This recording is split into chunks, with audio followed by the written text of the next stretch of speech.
Hello, everybody. This is Pastor Sandey Adelaja from Kiev, Ukraine, and I'm coming to you with some wonderful sisters, God's daughters, Amen. the wonderful daughters of Jesus, glorious Jesus, coming to you today from 3 different countries. We have Neka from England, we have Sandra from Belgium, then we have Marva from the United States. They are all here with me in Kiev, Ukraine. So making us 4 countries. And we're here in Ukraine because of one reason. They are all going through a training that we call History Makers Training. History Makers Training. And they've been here before. Just in the last 1 year, actually in the last half a year, some of them are here for the second time. So what is bringing you people back to Ukraine? And now, History Makers, that training we're talking about, is that a good, is it a worthy title, or does it correspond with the essence of the training? Does this training make history makers out of people? Will you say so? I would say so, Pastor. It does really make, the title is proportionate with what we come here to do. Okay. Because I'll speak for myself at least. Before I came here, there are things that I have started to do that I never thought that I could possibly do it. I never thought that it is, I do see that people do it, but I think that, that it's out there for somebody else, not really for me. But through this training, I'm coming to see that it is possible, that anyone who commits, to the training and applies the principle that we're learning in this training will be able to achieve whatever it is in their heart, for them to achieve. So the name is absolutely proportionate to the training. So you believe we're actually graduating people who go and make a difference? Yes, make a difference in their world, in the society. Absolutely. And now you're going to have to prove that. Yeah. Have you been able to make some difference since you left? Yes. But we'll hear that later on. Okay. Now, Sandra, you come all the way from Belgium. Yes. You speak French and what other language then? I speak French and I speak Flemish. Flemish? Yes. And then you speak English? I do. All right. So how come you come into Ukraine? Coming to Ukraine, Pastor, for me is because I have dreams in my heart that I know I cannot fulfill it myself. And as my sister was saying, these dreams, they were shocking to me because I know I'm called to bring a change to the world, to transform Belgium nation. And I didn't have anything together to bring that change to pass. I know the Word of God. I'm a Christian, but I don't know how to do it. So coming to Ukraine has given me that faith and also the boldness. And when I came here, I saw it being done here by young people, 18 years, and I could see that if God can use them to bring a change to a nation, then I know that I can also do it. And in fact, the things I'm seeing here, I'm already taking part of it to Belgium. I've already started things in Belgium. Do you think the training has really helped? It has helped me a lot. The training has helped me to discipline my life. It has put a system in me. I'm developing values in my life. The training is really helping me, yes. Okay, but we'll later hear what particular steps have you begun to take to become a history maker?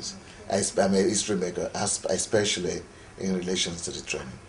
So now, I always call you Wilma because I know somebody by that name, and I just don't know why I say you, I call you, but you are Malva.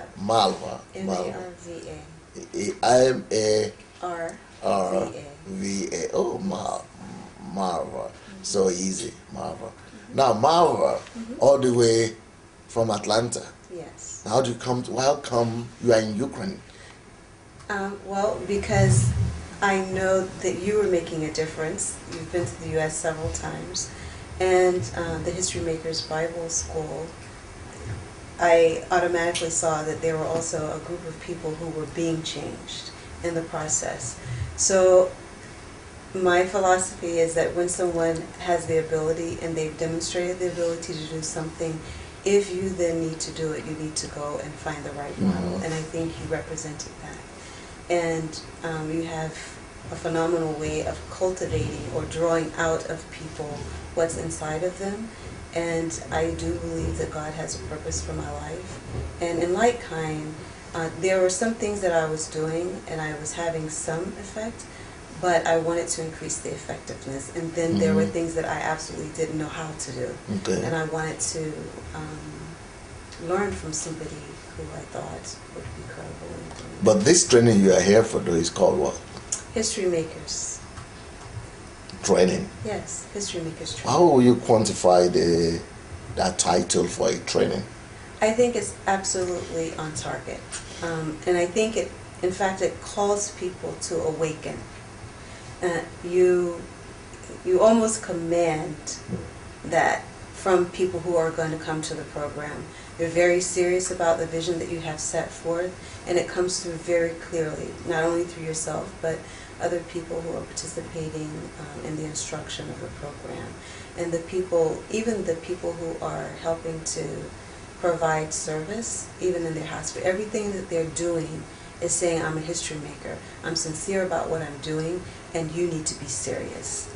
And I think it also calls for us to be far more responsible. You're making us be responsible and accountable. And I'm not saying that we weren't necessarily, but in some cases we perhaps were not as responsible, or we didn't have in place the right levels of accountability that were needed. But you are coming all the way from America. Most of the world that I know, Christian world, go to America to try to attend one meeting or conference or seminar or the other to try to change and model some examples or copy some things. But you are living in America, coming out of America. So do you want to tell me there are things that you could learn from outside of America? Yes, definitely.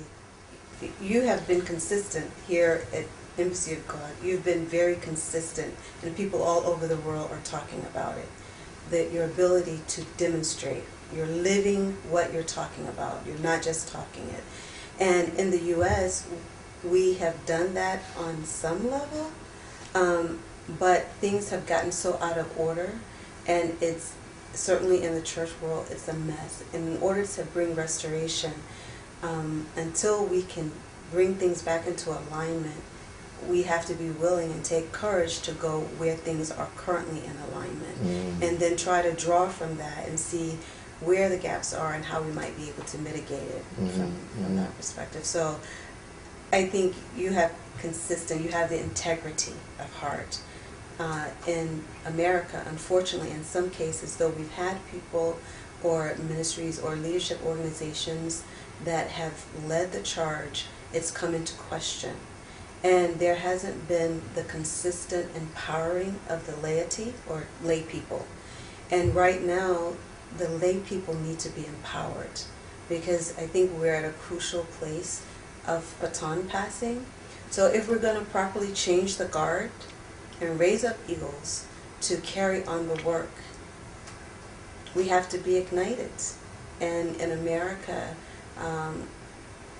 it hasn't always been that way. I think there are some people in America? Yes, I do.